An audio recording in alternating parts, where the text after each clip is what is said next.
வணக்கம். இது உங்கள் சிந்தனை சிறகுகள் பாட்காஸ்ட். இன்னைக்கு ரேடியோவோட ஆரம்ப கட்டத்தையும் அதோட வளர்ச்சியும் தெரிஞ்சுக்க போகிறோம். முன்னாடிலாம் டெல்லியில் ஒரு நியூஸ் நடக்குதுன்னா அது தமிழ்நாட்டுக்கு தெரிஞ்சுக்கையே 2 நாள் ஆகிரும். இப்போலாம் உடனே நமக்கு எல்லா நியூஸுமே தெரிஞ்சிடுது. இதுக்கான ஆரம்ப தொடக்கமே ரேடியோ தான். 1886 ஜேம்ஸ் கிளர்க் மார்ஸ்வெல் அப்படிங்கிறவர் வானொலி அலையை உலகத்துக்கே தெரியப்படுத்தியிருக்காரு. 1886 ஹெய்ரிச் ஹெட்ஸ் அப்படிங்கிறவர் எலக்ட்ரோ மேக்னெட்டிக் வேவை தெரியப்படுத்தியிருக்கிறாரு. ரேடியோவை யார் கண்டுபிடிச்சான்னு நம்ம எல்லாருக்குமே தெரியும், மார்கோனி தான்.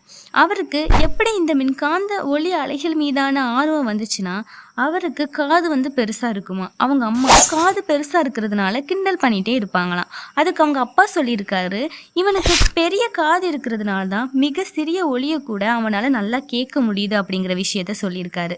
இந்த விஷயம் மார்கோனியோட மனசில் ஆழமாக பதிஞ்சிட்டு, இதனால தான் அவருக்கு மின்காந்த அலைகளில் ஆராய்ச்சி செய்கிறதுக்கான ஈடுபாடே வந்துச்சு அப்படின்னு சொல்லலாம்.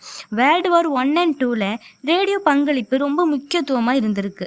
ஏன்னா சரியான நேரத்தில் ஆயுதப்படைக்கு செய்திகளை அனுப்புறதுக்கும் பெறுறதுக்கும் ரொம்ப இம்பார்ட்டண்டாக இருந்திருக்கு.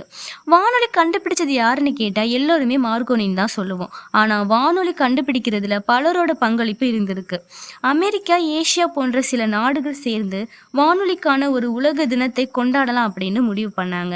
2011 பிப்ரவரி 13 உலக வானொலி தினம் என்று அறிவிச்சிருக்கிறாங்க. என்னதான் டெக்னாலஜி நிறைய வளர்ந்திருந்தாலும் இன்னமும் தகவலை விரைவாக அளிக்கிறதுல வானொலி ஒரு சிறந்த கருவியாக தான் இருக்குன்னு சொல்லலாம். இது உங்கள் சிந்தனை சிறகுகள் பாட்காஸ்ட்.